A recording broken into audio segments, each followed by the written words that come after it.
there. Subscribe to my channel. And also press this bell icon.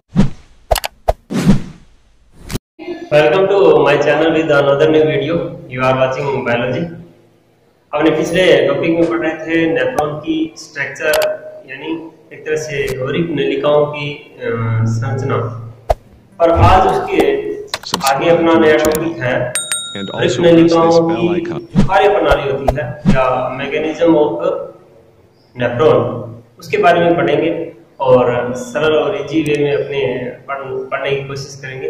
तो सबसे पहले अपने यहाँ पे देखिए, ये पूरा का पूरा डायग्राम है वो एक तरह से क्या है, नेफ्रॉन नलिका का है, जो अपने पिछले वीडियो में क्या है अच्छी तरह से इसका स्ट्रक्चर पढ़ा था, तो उसको अच्छी तरह देखने के लिए पिछले वीडियो को भी देख सकते हैं। तो यहाँ पे देखिए, ये थोड़ा सा रिवाइज कर ले, ये बोमेन सर्किट होता है, ठीक है, ये वाला ऊपर वाला, और ये जो भाग है वो ग्लोमेरुलस कहलाता है। क्या कहलाता है? केशिका गुच्छ, केशिका गुच्छ या ग्लोमेरुलस,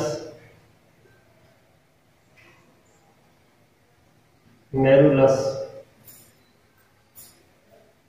ग्लोमेरुलस या केशिका गुच्छ कहलाता है। अब यहाँ पे सबसे पहले इसकी मैकेनिज्म समझनी है या कार्य प्रणाली समझनी है, तो ये वैसे कॉम्प्लिकेशन होता है इसमें समझना, पर अपने क्रम वाइज पढ़ेंगे, तीन टाइप या तीन भागों में बांटकर पढ़ेंगे। तो पहला जो भाग है वो क्या है, परानिषेध है, यानी अल्ट्रा फिल्ट्रेशन। क्या है? Ultra filtration. दूसरा जो भाग होगा वो सिलेक्टिव अब्सॉर्प्शन होगा, सिलेक्टिव अब्सॉर्प्शन मतलब चयनात्मक पुनरावशोषण। तीसरा होगा स्ट्रेशन या स्त्रावण। तो पहले जो अपने भाग की बात करें, मैकेनिज्म में जो समझना है वो है परानिषेध, मतलब अल्ट्रा फिल्ट्रेशन क्या होता है। अल्ट्रा फिल्ट्रेशन के लिए अपने इतना जो भाग है ये वाला, इससे आगे इसको अपने ध्यान में रखते हुए पढ़ेंगे। इसमें क्या है, ये एक एफेरेंट आर्टियोल है, एफेरेंट धमनी है, जो क्या है, वृक्क जो होते हैं उनमें यकृत के अंदर बनी हुई यूरिया को क्या है यहां तक लेके आते हैं, यानी यकृत में बनी हुई यूरिया को रुधिर के द्वारा एफेरेंट आर्टियोल द्वारा वृक्क नलिका के अंदर लाया जाता है। और इसका जो व्यास होता है वो क्या होता है, काफी बड़ा होता है। क्या होता है? काफी बड़ा होता है। और यहां से ये नलिका यहां से आकर इसके अंदर वापिस ग्लोमेरुलस बनाती है, यानी एक तरह से केशिका गुच्छ बनाती है।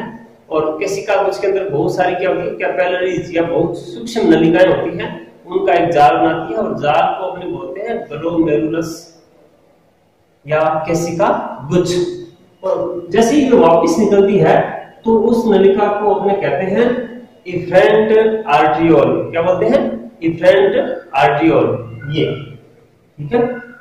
और इसके और इसके व्यास की बात करें तो इसका व्यास क्या होता है, इफेरेंट आर्टियोल का, एफेरेंट आर्टियोल यानी अभिवाही धमनी से कुछ छोटा होता है या कम होता है। मतलब ये जो डायमीटर है वो क्या होता है, ज्यादा होता है, और ये जो डायमीटर है वो क्या होता है, कम होता है। इसका भी एक कारण है कि क्या कारण है अपने भी पढ़ेंगे।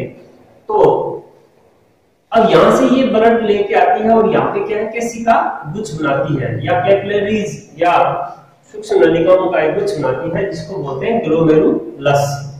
और यहाँ पर क्या होता है, बाहर इसके ये जो झिल्ली होती है वो प्रीमिवियल होती है या पारगम्य होती है, और उसके अंदर बहुत सूक्ष्म छिद्र होते हैं।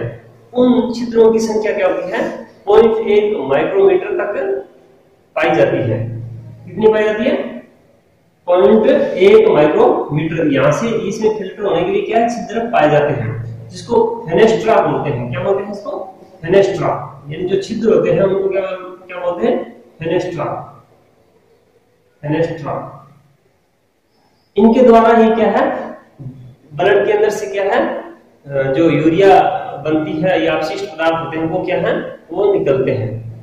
और उसके बाद में जो पारगम्यता होती है ना, ये केशिका नलिका, हमारे शरीर के अंदर बहुत सारी कैपिलरीज होती है, उसकी तुलना में यहाँ पर जो कैपिलरीज होती है उनकी जो पारगम्यता है या परमेबिलिटी है वो क्या होती है, 100 से 1000 गुना अधिक होती है। उन केशिकाओं की तुलना में क्या होती है, 100 से 1000 गुना अधिक होती है। इसीलिए क्या है, यहाँ पे ब्लड का फिल्ट्रेशन है वो आसानी से हो जाता है। और अब क्या है, यहाँ पर क्या होता है, एक प्रेशर बनता है।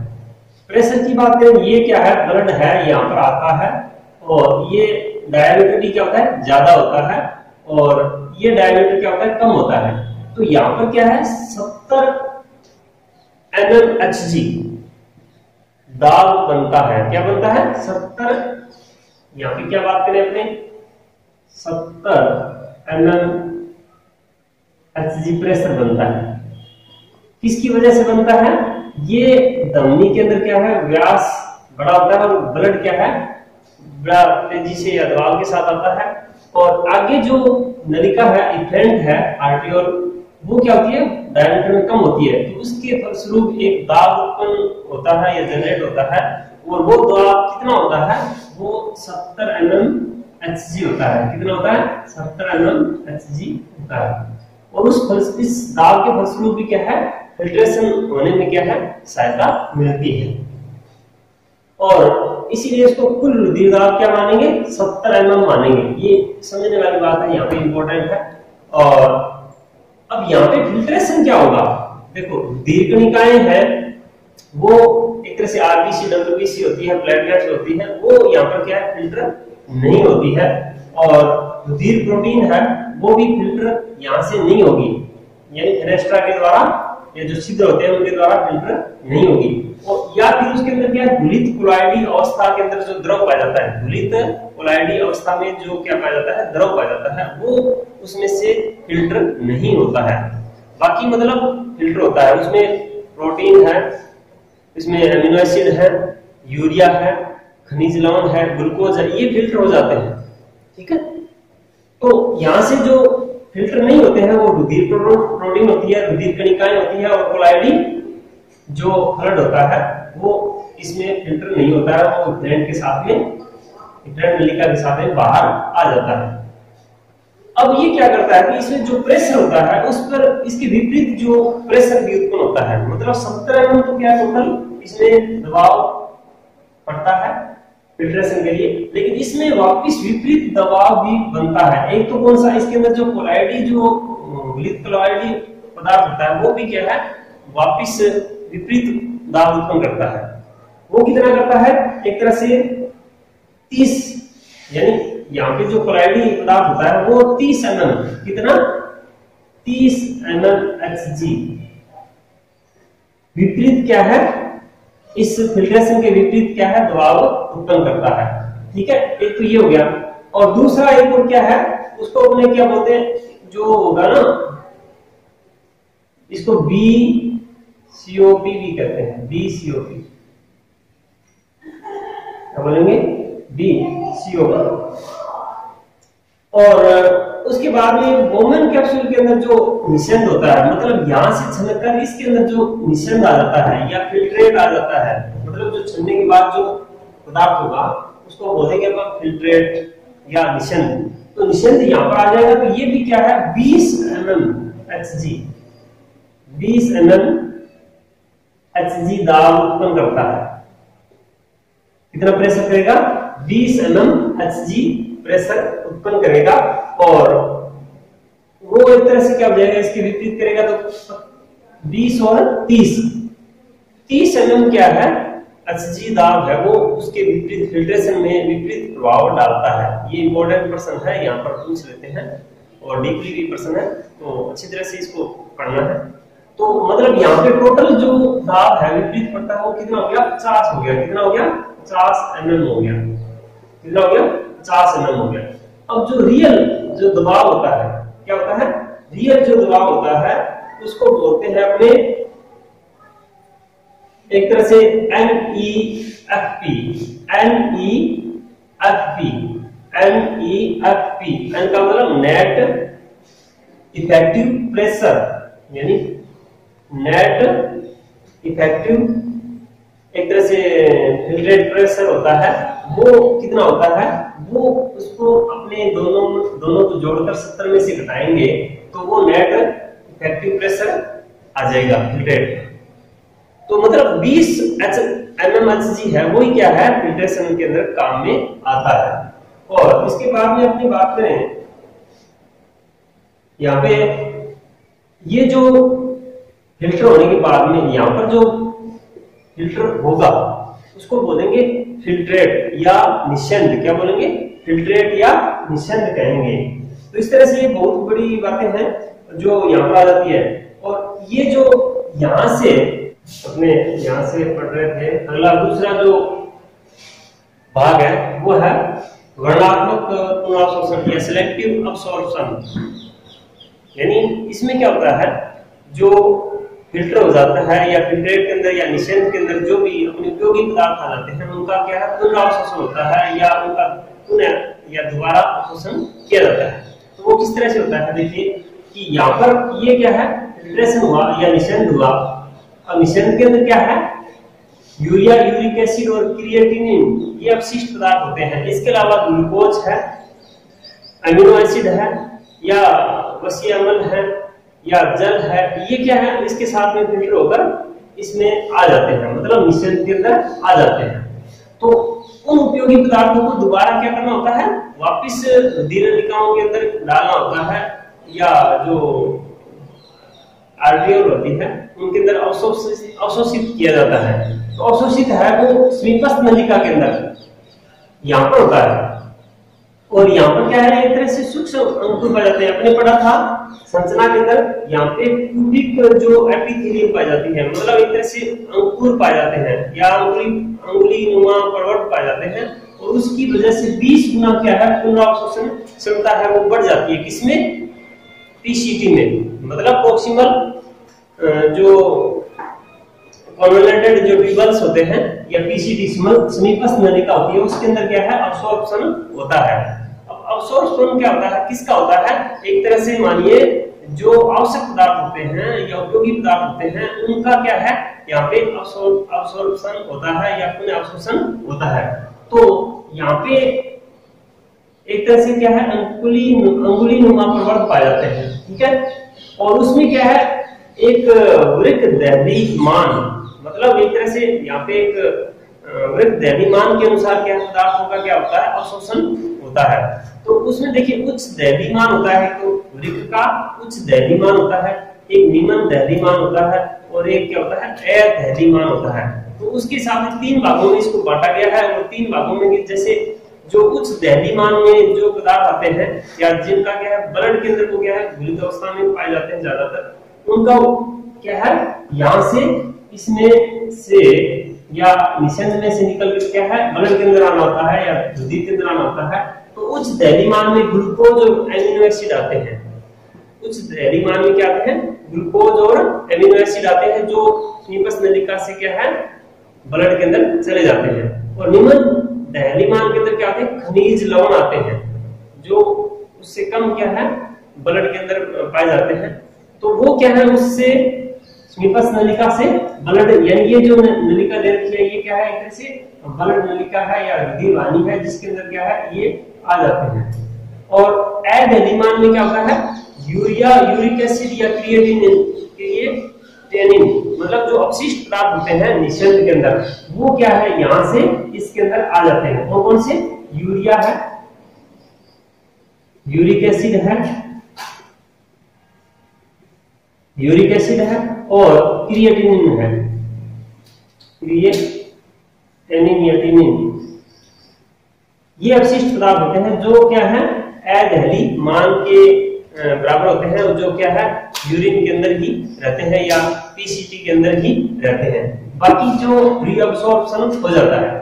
तो इस तरह से यहाँ पर क्या है एक दाब की आवश्यकता पड़ती है और वो सक्रिय दाब होता है, मतलब एटीपी की आवश्यकता यहाँ पर पड़ती है। और उसकी वजह से क्या है ये जो रीअब्सॉर्प्शन होता है या पुनरावशोषण पाया जाता है। अब इसके अलावा यहाँ पे बात करें रीअब्सॉर्प्शन में जैसे पोटेशियम है, सोडियम है, क्लोरीन आयन है, इनका क्या होता है, रीअब्सॉर्प्शन होता है। यहाँ पर ये चीजें क्या है, अवशोषित दोबारा हो जाती है जो लाभदायक होती है, और जो बाकी यूरिया यूरिक एसिड है वो यहाँ पर क्या है, अवशोषित नहीं होते हैं, जो अपशिष्ट के रूप में पीसीटी के अंदर पाए जाते हैं और वो आगे की ओर प्रवाहित हो जाते हैं। तो प्रवाहित होंगे तो आगे क्या आएगा, ये एनले लूप आ जाएगा। मतलब अपनी संरचना में पढ़ा था एनले लूप है, एक तो अवरोही नलिका होती है और ये ऊपर की ओर जो होती है आरोही नलिका होती है। तो इसके अंदर देखिए ये एक तरह से अवरोही नलिका है और इसमें क्या होती है, ये किसमें पाई जाती है, ये मेडुला के अंदर पाई जाती है। ये जो भाग मैंने दिखा था यहाँ से लेकर ये जो भाग है, ये क्या होता है, किडनी के अंदर जो मेडुला भाग होता है उसके अंदर ये धसा रहता है। और यहाँ पर क्या है, एक तरह से एक संप्रासनी और अप्रासनी जो दाब जनरेट होता है, तो उसके तहत क्या है, यहाँ पर जो जल होता है वो तो ये वाणी है एनले लूप, जो अवरोही है वो क्या होता है, जल के लिए पारगम्य होता है। बाकी जो भी आयन्स होते हैं उनके लिए क्या होता है, अपारगम्य होता है। तो इंपॉर्टेंट बात है, ये जो अवरोही नलिका है वो जल के लिए क्या है, पारगम्य होती है। तो ठीक है, तो यहाँ पर जो जल तो निकल जाता है, जल निकलने के बाद में जो अति प्रासंगिक या हाइपरटोनिक जो एक तरह से द्रव बनता है या यूरिन बनता है, ठीक है। और यहां से ये मतलब जल निकल जाता है। जल निकलने के बाद में ये जो निषद है वो यहाँ पर आके क्या कहलाता है, मूत्र कहलाता है। क्या कहलाने लगता है, मूत्र या यूरिन। इसमें से क्या है, जल है वो कुछ निकल जाता है और उसके जो एक तरह से कंसंट्रेट है वो बढ़ जाती है या सांद्र हो जाता है। अब यहां से जल निकलने के बाद में ये एक तरह से हाइपरटोनिक हो जाता है। हाइपरटोनिक होने के बाद में यहाँ से ब्लड क्या है, यहाँ पर जाता है। तो इसमें इंपॉर्टेंट बात ये है, जो मेडुला के अंदर धसी रहती है ये वाणी, ये कौन सी है, आरोही है, ठीक है। तो इसमें सोडियम आयन है, क्लोराइड आयन है, पोटेशियम आयन है। ये क्या होती है, ये एक तरह से क्या है, उसको बाहर की ओर निकालती है। मतलब ये कहिए कि ये पारगम्य होती है, ये आयनों के लिए पारगम्य होती है और जल के लिए क्या होती है, एक तरह से अपारगम्य होती है। जल के लिए क्या है, अपारगम्य होती है। जल के लिए क्या है, अपारगम्य होती है। सोडियम है, क्लोरीन है और जो पोटेशियम है उनके लिए पारगम्य होती है। तो यहाँ पे जो यूरिन बनेगा वो क्या होगा, एक तरह से हाइपोटोनिक होगा और अलग प्रासंगिक कह सकते हैं। क्या बोलेंगे, हाइपोटोनिक होगा और अलग प्रासंगिक होगा। यहां से फिर आगे क्या है, ये संग्रह नलिका में चला जाता है। संग्रह नलिका में क्या होता है, यहाँ पर भी क्या है, कैल्शियम और जो क्लोरीन आयन है या सोडियम आयन है उनका भी क्या होता है, एक तरह से अब्सॉर्प्शन होता है। मतलब एक यानी उसका क्या है, रुधिर से क्या है, ब्लड के अंदर क्या है, इसमें आना पाया जाता है। अन्य सोडियम आयन है और क्लोरीन आयन है उनका एक तरह से अवशोषण होता है, यानी एक तरह से डीसीटी में होता है, यानी डिस्टल कॉन्वोल्यूटेड ट्यूबल्स के अंदर क्या है, सोडियम आयन और क्लोरीन आयन का क्या होता है, एक तरह से इसके अंदर जमा होता है। तो यहाँ पर क्या है, अति प्रासंगिक हो जाता है। इसके अलावा अपने संग्रह नलिका के अंदर बात करेंगे। संग्रह नलिका में एक तरह से जल का,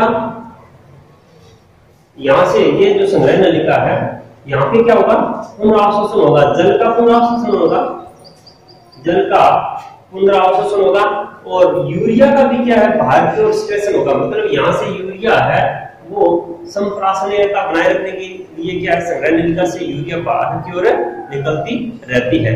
तो इस तरह से ये एक तरह से जो यूरिन बनेगा वो यहाँ पर क्या हो जाएगा, अति प्रासंगिक हो जाएगा। और यहाँ से यूरिन है वो संग्रह नलिका से फिर क्या है, पैल्विस में होता हुआ क्या है, मूत्राशय में चला जाता है। तो यहाँ पर ये पूरा अपना जो मैकेनिज्म है वो कंप्लीट होता है। तो अच्छी तरह से आपको समझ में आया होगा और thanks for watching. Hey there. Subscribe to my channel. And also press this bell icon.